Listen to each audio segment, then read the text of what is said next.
Em nome do Pai, do Filho e do Espírito Santo. Amém. Paz e bem. Vinde, Espírito Santo, enchei os corações dos vossos fiéis e acendei neles o fogo do vosso amor. Enviai, Senhor, o vosso Espírito, e tudo será criado, e renovareis a face da terra. Oremos. Ó Deus, que instruíste os corações dos vossos fiéis, com a luz do Espírito Santo, fazei que apreciemos retamente todas as coisas, segundo o mesmo Espírito, e gozemos sempre de sua consolação. Por Cristo, Senhor nosso. Amém. Ó Maria, concebida sem pecado, rogai por nós que recorremos a vós, e por todos quantos a vós não recorrem, de modo especial, pelos inimigos da Santa Igreja e por aqueles que a vós estão recomendados.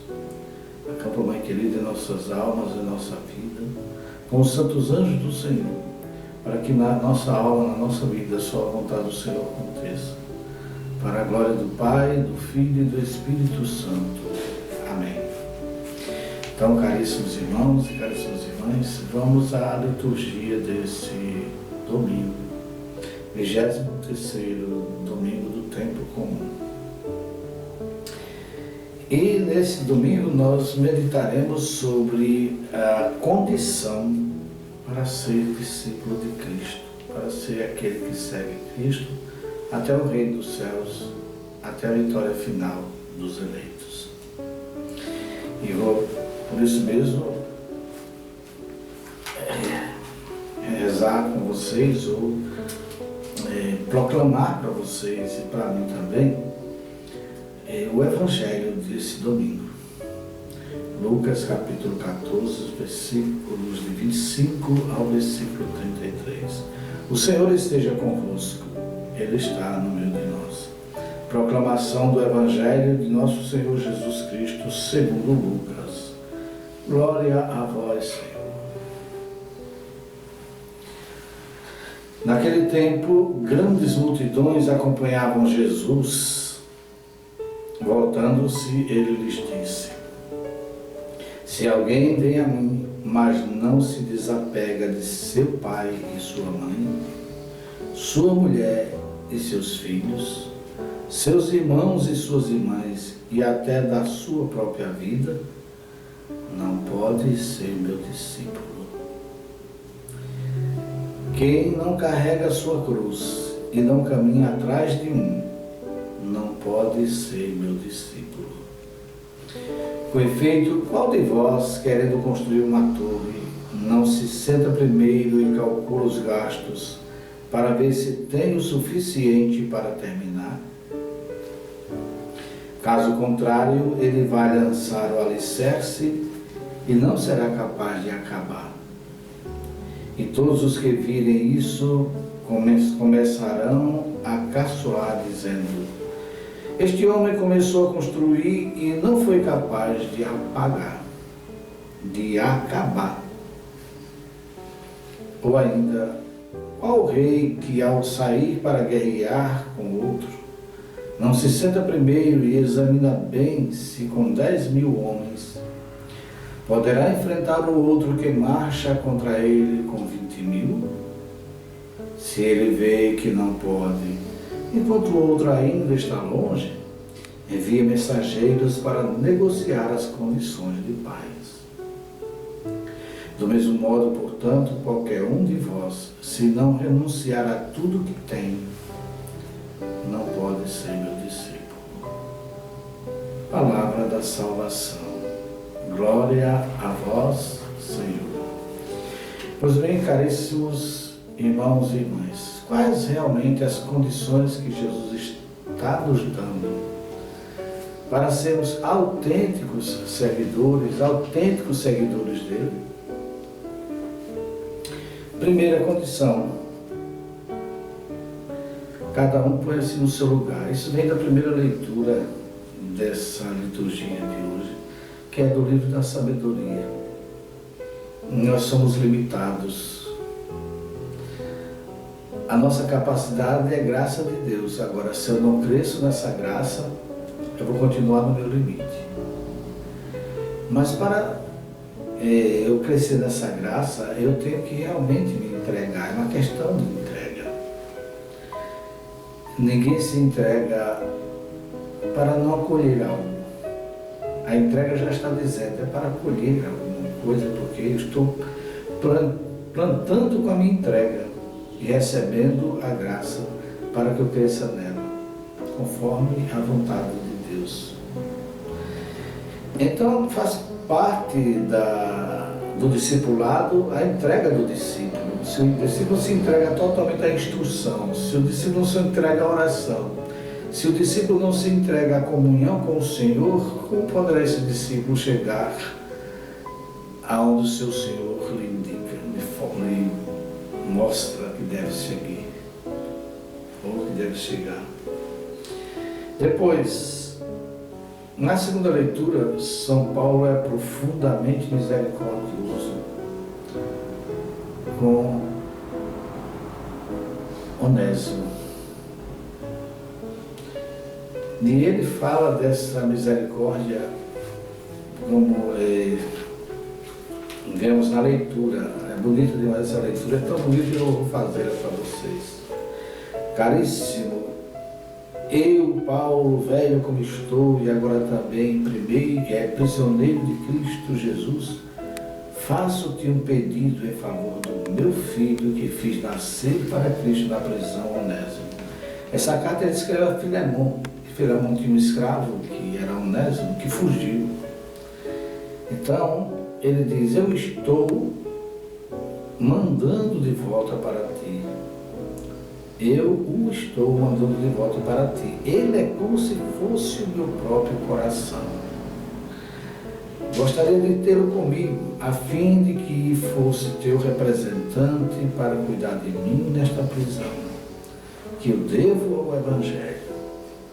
Mas eu não quis fazer nada sem o teu parecer, para que a tua bondade não seja forçada, mas espontânea.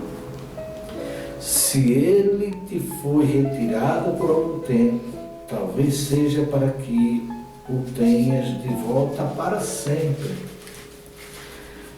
Já não como escravo, mas muito mais do que isso, como irmão querido, muitíssimo querido para mim, quanto mais ele for para ti. Tanto como pessoa, quanto como irmão do Senhor. Assim, se estás em comunhão de fé comigo, recebe-o como se fosse a mim mesmo. Vejam, a generosidade do coração misericordioso do discípulo é aquele que diante da missão ou diante das pessoas tem de tal forma essa misericórdia como fundamento de sua vida, porque sabe que Deus está sendo misericordioso consigo, então ele passa a ser misericordioso também com todos. Ou seja, ele não é aquela pessoa carrancuda que cobra tudo, mas o servo se põe sempre no lugar do servo. Por isso que a misericórdia é uma das condições do discipulado. Todo discípulo deve ser misericordioso como o seu mestre é misericordioso. Depois, renúncia. Jesus diz que ele não renuncia a si mesmo. E a tudo. Quando não há essa renúncia, também não há discipulado perfeito. Há um discipulado imperfeito, porque a pessoa vai fazer esse discipulado, esse seguimento de Cristo, conforme o que deseja, conforme a sua própria vontade, seus desejos, seu querer. Por isso que escolhe as coisas. Não quero fazer isso, quero fazer aquilo. Mas o servo não manda, ele é mandado. O servo é que está aqui para servir. E o Senhor é que vai indicar o que o servo deve fazer. Porque se não houver uma ruptura interior, o servo nunca vai ver que tudo que ele tem é o seu Senhor que está lhe dando. Então, essa renúncia é uma ruptura interior, ou seja, nada de apego, nada de pôr algo entre nós e o Senhor da nossa vida. Porque se eu ponho algo no lugar dele, ou algo entre mim e ele, eu já não tenho mais acesso a ele, mas Só tenho acesso por meio daquilo que eu estou pondo entre mim e ele. E aí, é claro, nenhum discípulo vai ser como o mestre, porque Jesus disse que o verdadeiro discípulo não é mais do que o mestre, mas como o seu mestre. E se nós não fizermos esse dever de casa no discipulado, que essa ruptura interior, esse não apego às coisas, não pôr entre nós e o Senhor da nossa vida algo. Por exemplo, quando você vai participar das pastorais, você participa das coisas que diz respeito à sua paróquia, ou à nossa paróquia, muitas vezes, não, é porque tem uma coisa, tem aquilo outro, como a gente vê muitas pessoas dando desculpa porque faltou a Santa Missa, porque não participou da catequese, não veio participar dos encontros que são marcados, por quê? Porque tinha uma outra coisa no lugar. Quer dizer, o Senhor ficou em segundo plano, não houve renúncia aí, não houve realmente aquela disposição, aquela espontaneidade que São Paulo fala na segunda leitura, que Filemão tivesse com relação à bondade, pois o discípulo também, ele cultiva essa bondade o máximo, para que o serviço dele seja uma entrega total.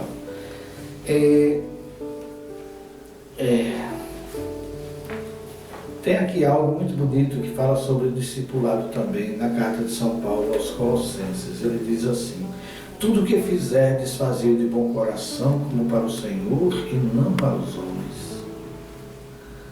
Olha que coisa interessante. Certos de que recebereis a tudo quanto fizerdes, fazei de bom coração, como para o Senhor e não para os homens. Certos de que recebereis como recompensa a herança das mãos do Senhor, servir a Cristo Senhor. Tudo que eu fizer, fazer de bom coração, como para o Senhor e não para os homens. Ou seja, mesmo que eu esteja fazendo aos homens, mas eu estou fazendo a vontade de Deus ali. Mas quando Jesus pede ao discípulo que carregue a sua cruz, o discípulo precisa ver nas provações, no desafio de fé, aquilo que o leva à perfeição no seu serviço. Aquilo que o leva à santidade naquilo que está servindo. Por isso tem uma palavra de São Tiago para isso, que é muito interessante. Nessa palavra de São Tiago ele diz uma coisa que nos chama muito a atenção. Ele diz assim: considerai que é suma alegria, meus irmãos, quando passais por diversas provações. E olha que os discípulos de Cristo são provados, para que, como disse São Pedro, provados como o ouro. O ouro é provado até o fim do fogo, mas permanece ouro. Os discípulos do Senhor também. Por isso que São Tiago fala aqui assim: considerai que é suma alegria, meus irmãos, quando passais por diversas provações, sabendo que a prova da vossa fé produz a paciência. Mas é preciso que a paciência efetue a sua obra, a fim de seres perfeitos e íntegros, sem fraqueza alguma, nesse serviço, nesse discipulado do Senhor.